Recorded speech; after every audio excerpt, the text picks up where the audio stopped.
announcing, as we've been saying all throughout March, the name of this sermon is Watch Where You Sit. All right, so to start, I'm going to read you the passage that we're going to be quoting most of this from. It's Matthew 28, verses 1 through 6. It comes right on the tail of Jesus' crucifixion.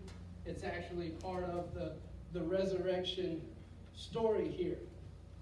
And so in verse 1 it starts like this. It says, "After the Sabbath at dawn on the first day of the week, Mary Magdalene and the other Mary went to look at the tomb. There was a violent earthquake, for an angel of the Lord came down from heaven, and going to the tomb, rolled back the stone and sat on it. His appearance was like lightning, and his clothes were white as snow. The guards were so afraid of him that they shook and became like dead men. The angel said to the women, 'Do not be afraid, for I know that you are here looking for Jesus who was crucified. He is not here. He has risen, just as he said. Come and see the place where he lay.'" All right, so that's our passage for tonight. And from that, maybe with the title giving you some context clues, but I bet before the title, if I just read you that, you wouldn't be able to guess the three words out of that we're going to focus on. But they come in verse 2, and so if you look back at verse 2, it says, "There was a violent earthquake, for an angel of the Lord came down from heaven, and going to the tomb, rolled back the stone, and sat on it." He sat on it. And so without saying a word, this angel is teaching us something. Now, every time you've read this story, if you've probably just kept going right along. You didn't think anything about him sitting on it. But I think it's really interesting because that angel could have stood, right? I imagine this angel would be he's an angel, right? So he would be like macho and like super cool and tough. But instead, this guy's just kicked back, chilling, sitting on this giant stone. The angel chose to sit and not just sit anywhere. He didn't just sit on the ground. He chose to sit at a specific place, maybe even a strategic place. And so, watch where you sit. That is where this message comes from. And so, how do you choose where you sit? Where you're sitting now, all of you are sitting somewhere right now. How did you choose where you're sitting? Did you look and see who was already sitting down and kind of judge where you were going to go based off that? Like, I'm going to sit by this person, but not too close, so I'm going to give us like a chair distance. Or that may just be kind of like a guy thing, like we're close but not that close. Or am I not going to sit by this person because they might distract me and talk and I don't want that? Or I'm going to sit up closer to the front because I really want to be able to see. Or I'm going to sit closer to the back because I don't want to be seen. So I can be on my phone and do all that stuff because I didn't put it in the basket like Pastor Mass asked me to, but it's fine. How do you choose where you sit? It changes depending on where you're at, what the setting is, right? When you go to a movie theater, unless you're like a psychopath, you don't go and sit on the very front row because then you're just doing this the whole time. I always go like halfway up and then to the dead middle because I want to be like perfect spot. And what ends up happening is even if you're the first one, it can be like nobody else in there, but the next person that comes in is going to go right next to you because everybody wants the same spot in a movie theater.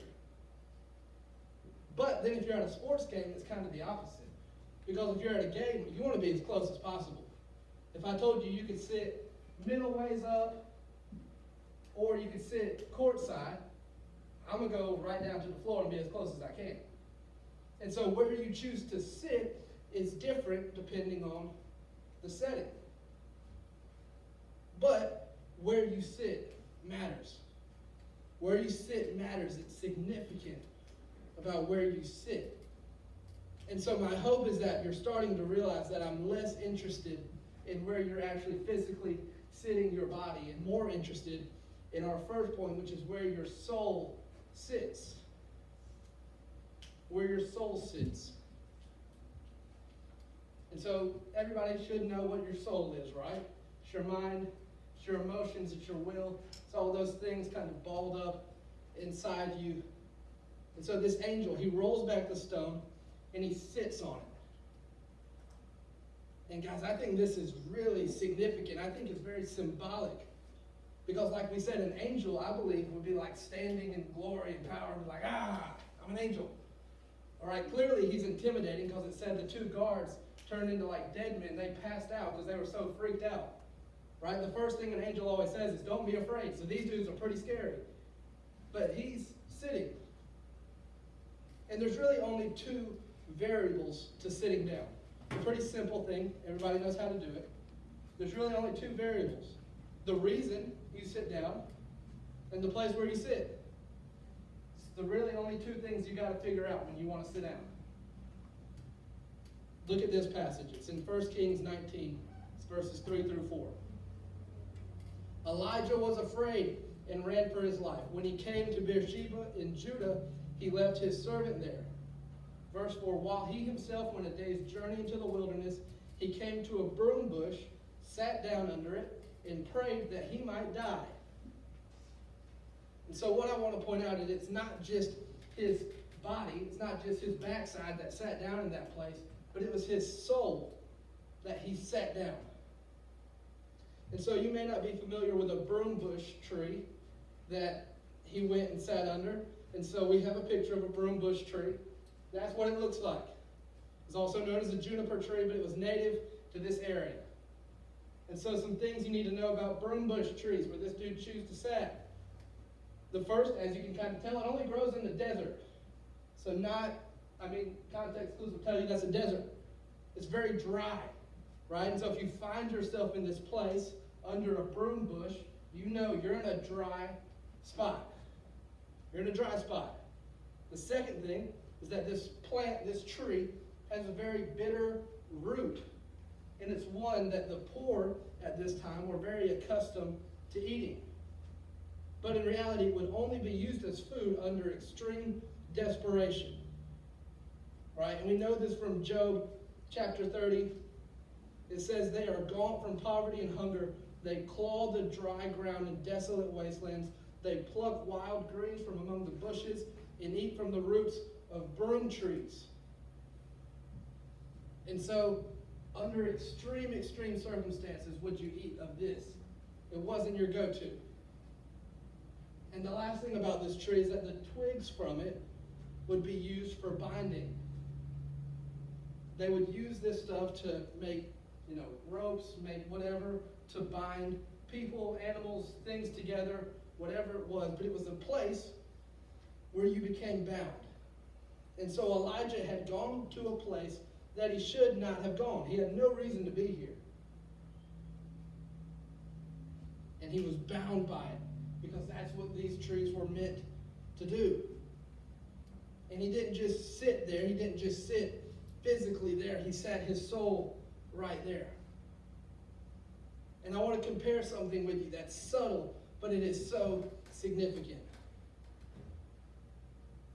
In this story about Elijah, back in 1 Kings, it says he came to a broom bush, sat down under it, and prayed that he might die. He sat down under it. But then look back to Matthew 28. It said, the angel of the Lord came down from heaven, rolled back the stone, and sat on it. You see the difference? One sat under, one sat on. And the word sat in the Greek means, wait for it, it means sit. It means what it means. It doesn't change. Actually, the word on that we're looking at, sat on, is epanio in the Greek. That's right. I know some stuff. But it means above or beyond. It means more than. It's where we get the word upon from. And so he sat on this rock. And so where you sit matters. And maybe you're still not there. Maybe you're still like, bro, what? But look at what the stone represented. Right? He sat on this stone. He sat above, beyond, more than this stone. The stone represented what the enemy tried to stop Jesus with. They rolled it over the tomb. So the thing that the devil has tried to stop you with became the very thing that he was now sitting on, declaring the power and the goodness of God. The angel sat on it. What was meant to bring defeat had now become a seat. Y'all like that one, don't you? Hey, what's up? How long did it take you to come up? Don't worry about it. You were like 3 a.m. thinking about this or something? Was this like a shower? So, here's the point. What has the enemy tried to stop you with? What have they tried to stop you with? What stone has the devil tried to roll in front of you to hold you back? Is it the guilt and the shame of the past mistakes, of the sin that's in your life? Is it the unforgiveness that you're still holding up towards someone else? Was it bad news that you got that's trying to hold you back? Things in your life that the devil is throwing at you, trying to stop you, trying to keep you in, just like that stone was meant to keep Jesus in the grave, but ultimately it could not do it. And so you can either sit under your circumstances or you can sit on them, but you cannot do both. You can't do both. And so what we're going to see is that where you sit doesn't only affect you, because where you sit, others will sit too. Like we said, some people I'm going to sit here, and then I know my friends are going to come and sit by me, and it's cool. And so where you sit doesn't just affect you. Look at 2 Kings chapter 10, verse 30. The Lord said to Jehu, because you have done well in accomplishing what is right in my eyes, and have done to the house of Ahab all I had in mind to do, your descendants will sit on the throne of Israel to the 4th generation. So Jehu's behavior affected where his great-great-grandson would sit. Because he sat on it, his descendants would never sit under it. Because he sat on it, his descendants would never sit under it. And so guys, if you will sit on your temper, if you'll sit on your pride, then your friends, your family will never have to sit under the consequences of that. They'll never have to sit under it. If you'll sit on that anxiety and the insecurities in your life, no one else will have to sit under it. Because where you sit does not just affect you, it affects everyone around you. And so as a leader, all of y'all are leaders. Where you sit does not only influence you, it doesn't only impact you, but everyone around you. Because if you're negative, others will be too. If you're depressed, others will be too. If you're distracted, others will be too. But if you'll sit on it, whatever it is, others will never sit under it. And you may be saying, that sounds well and good, but how do I do that? Well, we have the perfect example in Christ. Hebrews chapter 12, verse 1 through 3. It says, therefore, since we are surrounded by such a great cloud of witnesses, let us throw off everything that hinders and the sin that so easily entangles, and let us run with perseverance the race marked out for us. Great. How do we do that? Here's how. Verse 2. Fixing your eyes on Jesus, the pioneer and perfecter of faith, for the joy set before him, he endured the cross, scorning its shame. Pause. Notice how he was joyful about the cross. He was like, yeah, the cross. No. It said he endured it. He did not want the cross. He despised the cross, but he endured it.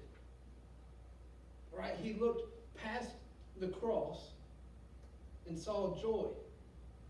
He saw a purpose in it. He could have sat there and not done something, but he didn't.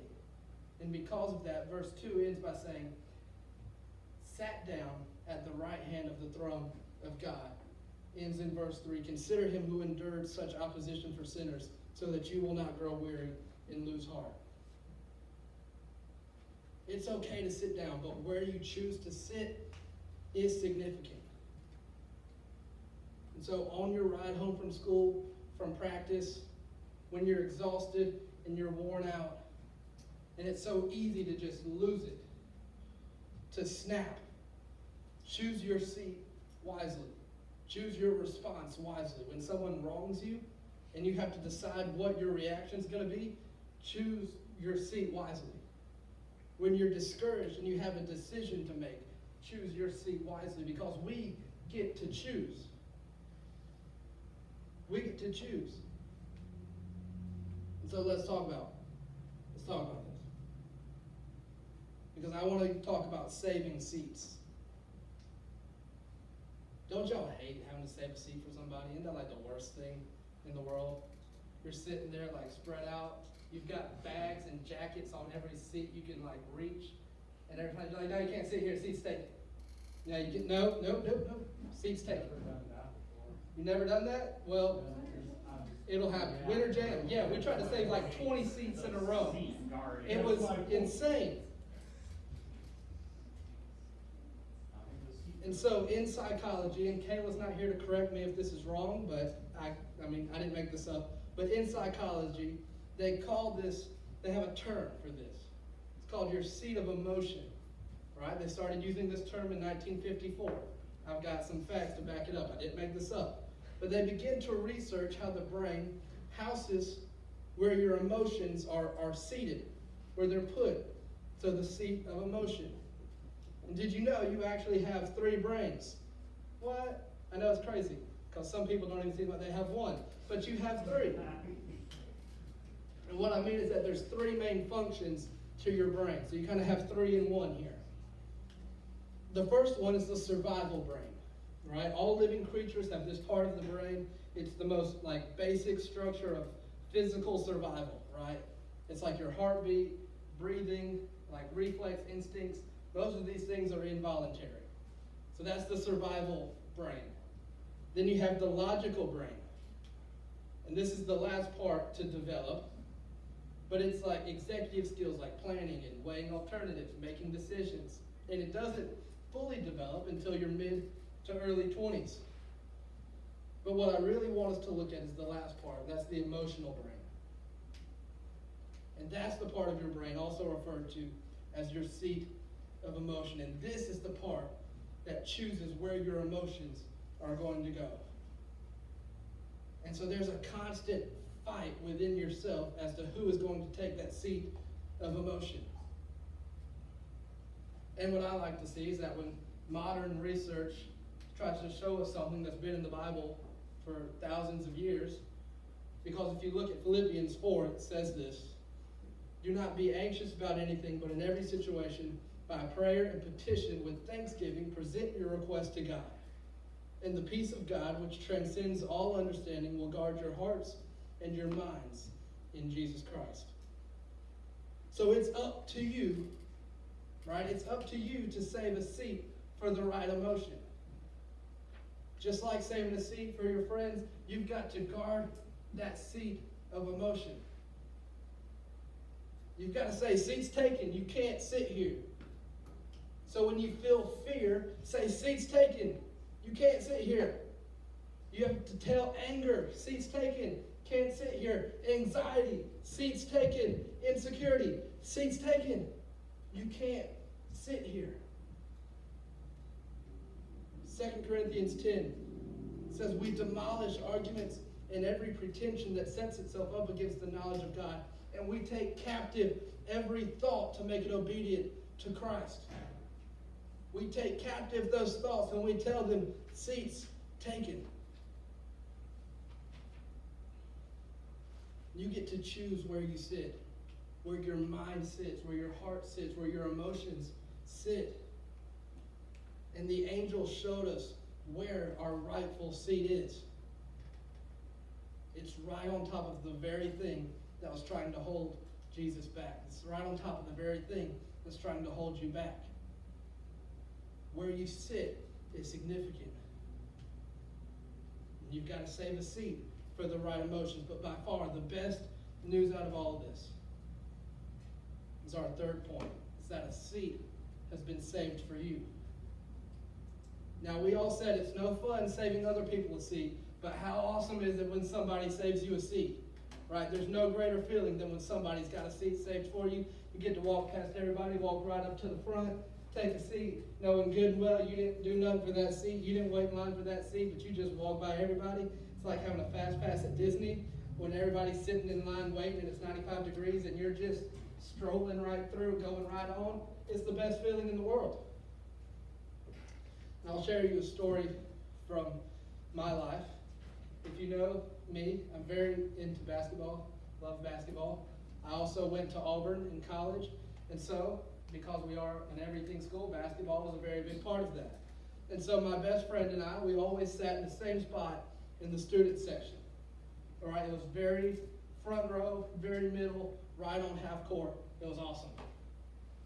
And now, we worked for those seats. It was like we camped out 10, 12 hours sometimes to get these seats on these big weekend games because it's first come, first serve in the student section.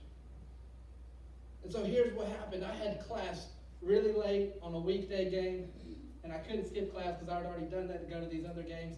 So I had to be in class, and I thought, man, there's no way. There's no way I'm getting in.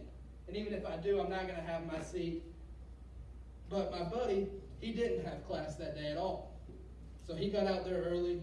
He was like, don't worry, I got you. And I was like, bro, there ain't no way you got me. No offense, he's kind of a little guy, and fighting for these seats gets kind of aggressive. It's pretty fierce. I was like, bro, ain't no way you're going to be able to fight people off and save me a seat. But I got out of class, I went over there, I was like, all right, let's see what happened. And I was able to stroll right through there, go right to the very front row, and he was there like holding people off, but he saved me a seat, and it felt great. Because someone used what they had to save you a seat. A seat you didn't belong in, a seat you didn't earn, a seat that you didn't pay the price to sit in. And so here's the good news today. If you're a follower of Christ, look at what Ephesians 2 says. It says, God raised us up with Christ and seated us with him in the heavenly realms in Christ Jesus, in order that in the coming ages he might show the incomparable riches of his grace expressed in his kindness to us by Christ. For it is by grace you have been saved. If you're a Christ follower, a seat has been saved for you, right, through faith. And this is not from yourselves, but it is the gift of God, not by works, so that no one can boast. We did nothing to earn this, but the price for it has been paid. A seat has been saved for us.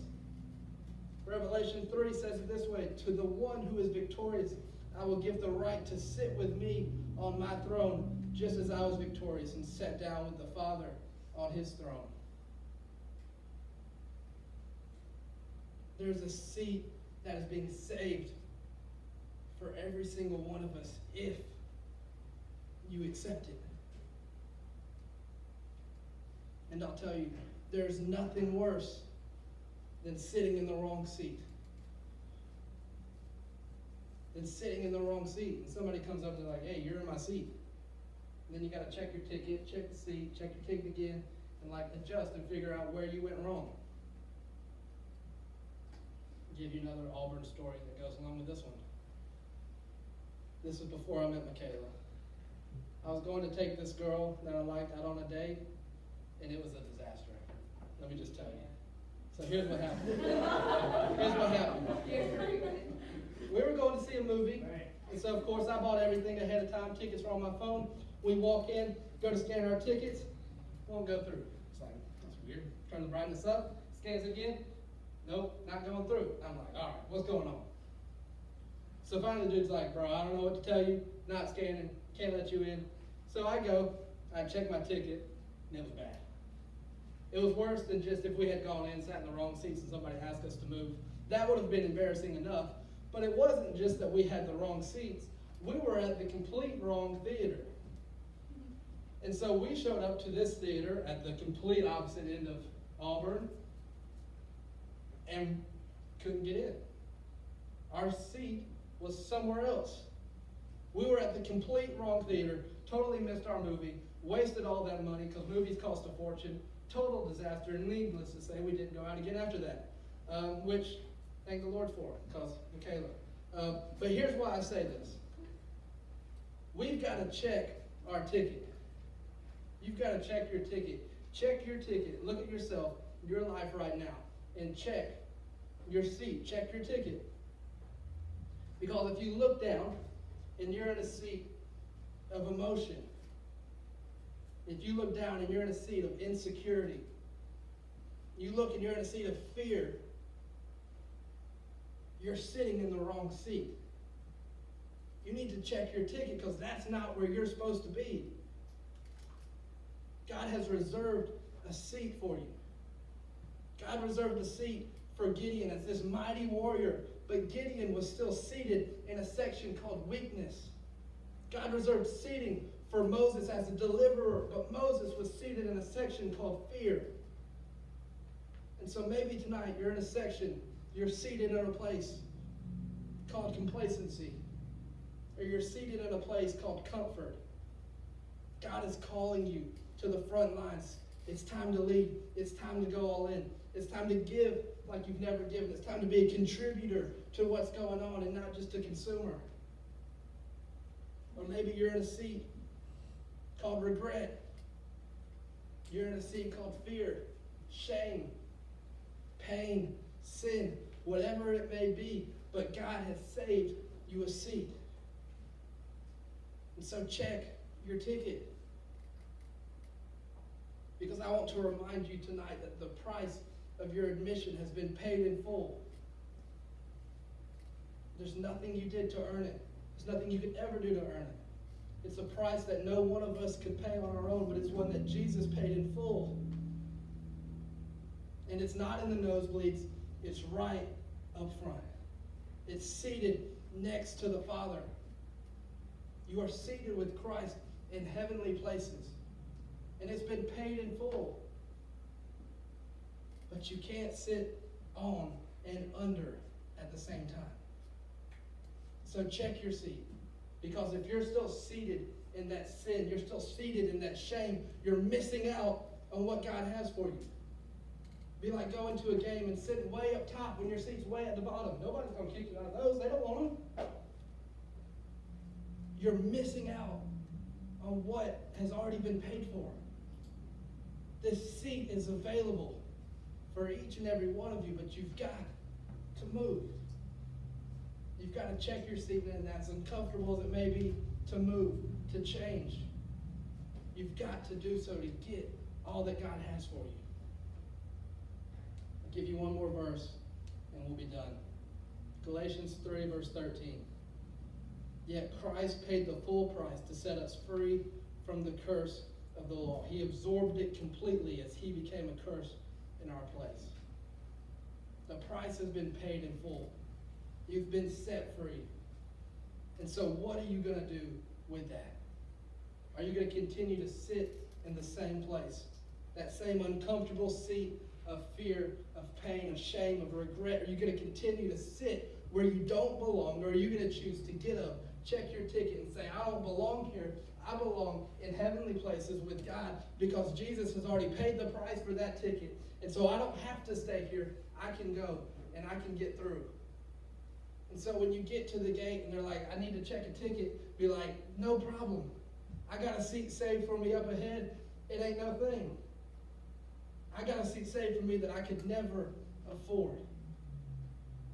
That is the offer that we have in front of us. So don't wait. Don't put it off. Don't continue to sit in that stuff that is just holding you back. It's time for you to be like the angel and sit on it. It's already been moved. You've just got to choose where you're going to sit. And so as we played this last song, I'm asking you that you spend this time in prayer. You reflect. You check your ticket during this time and you see. Because if your ticket isn't matching what God has for you, if it's still that seat of shame and regret, then I'm telling you, you can trade that in for a seat in heaven with the Father. It's available to each and every one of us. That gift of salvation is available. And so if that's something you're interested in, talk to one of us. Talk to a leader. We're here for you. We'd love to talk with you through that. Or maybe your ticket's already been stamped for heaven, but instead you're still choosing to sit in those crappy, bad seats up at the top. You're still choosing to sit in that sin and that shame despite the fact that Christ has already removed you from it. And so take this time. Get right with God. Whatever He's putting on your heart, don't ignore it. Don't try and push it away, but meet Him in this place. Get by yourself, pray. Find a friend to pray with. But use this time to connect with God, to get everything out of this moment that we can. Because these moments every single day is not promised. Life is but a vapor, here today and gone tomorrow. So don't wait. Don't wait. And so as this song plays, you respond however you feel led, and then I'll come back and close with a word of prayer. Go ahead, Gav.